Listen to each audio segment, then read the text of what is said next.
Haman and Benson, a vision for your future. Le journal des stratèges. Boris Kalt.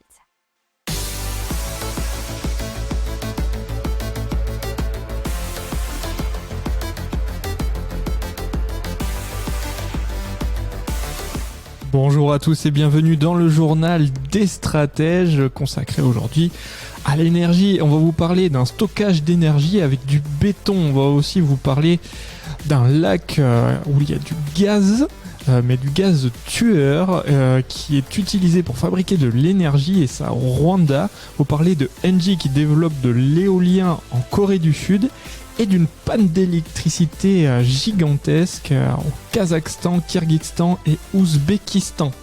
Vous écoutez le journal des stratèges numéro 205 et ça commence tout de suite. Haman and Benson, a vision for your future. Le journal des stratèges. Allez, on commence avec Energy Stro, qui permet de répondre aux contraintes de coût et de stockage de l'électricité, et cela pour une durée de vie de 30 ans et avec de la sécurité. Et comment ? Grâce au béton.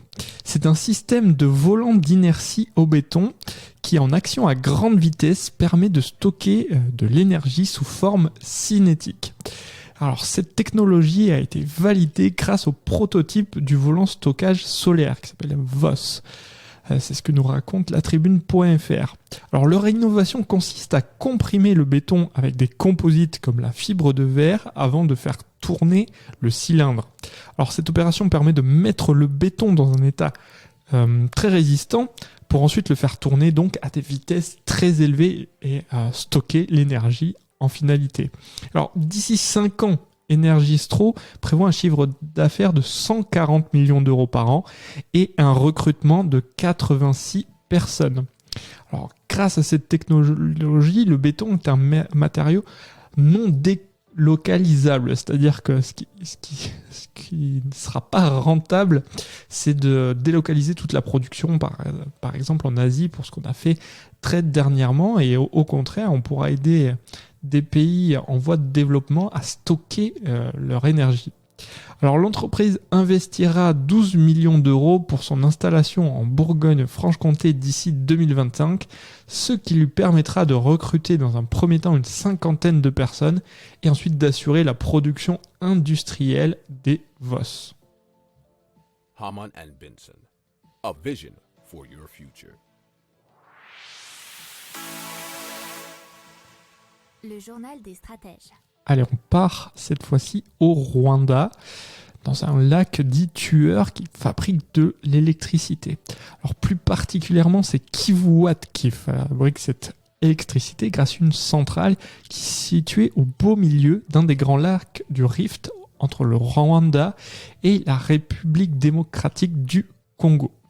Alors c'est un immense lac qui fabrique cette électricité grâce à des quantités de gaz piégés dans les profondeurs de ce lac Kivu.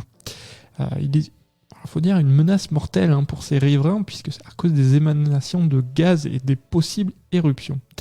Alors c'est une accumulation gigantesque de méthane et de dioxyde de carbone qui se trouve sous sa surface plus exactement. Alors autour du lac Kivu, il faut savoir que c'est une région très peuplée puisque vivent 2 millions de personnes.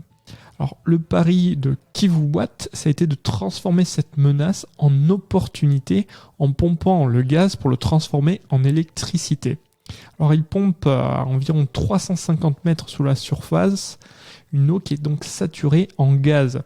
Puis le méthane est envoyé via un pipeline dans une deuxième installation située sur la rive où il est transformé en électricité. Alors le CO2 est quant à lui réinjecté dans le lac. Alors Kivuwatt avec ses 26 MW a été inauguré en 2015 et totalise 30% de l'énergie consommée annuellement au Rwanda. Haman and Benson, a vision for your future. Le journal des stratèges. Allez, on parle de Engie et d'un projet éolien en Corée du Sud. C'est Aker Offshore Wind et son partenaire Ocean Winds, une co-entreprise détenue à parité par le groupe d'énergie Engie et le spécialiste des énergies renouvelables EDP Renewables, qui ont obtenu leur première licence électrique auprès du ministère du Commerce et de l'Industrie de l'énergie de Corée du Sud pour une capacité de 870 MW, ce que nous dit l'article des échos.fr. Alors l'obtention de cette licence est obligatoire afin de fournir de l'électricité en Corée du Sud.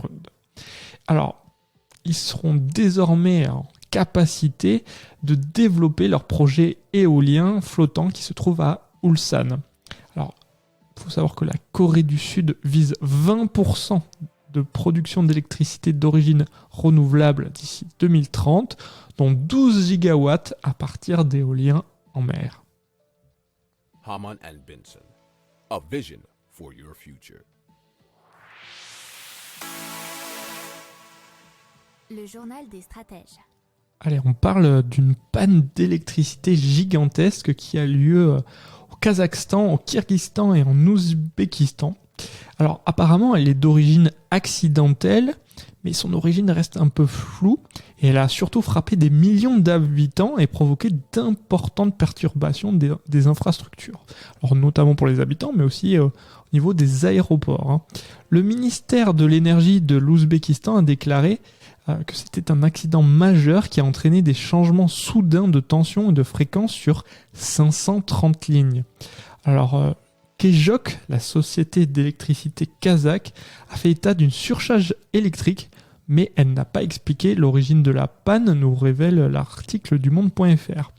Alors, la cause de l'accident sera établie par une commission conjointe des 3 pays, a annoncé le Premier ministre Kirghiz Akizbek Japarov, estimant que cette panne n'avait pas d'équivalent depuis l'indépendance de ces pays.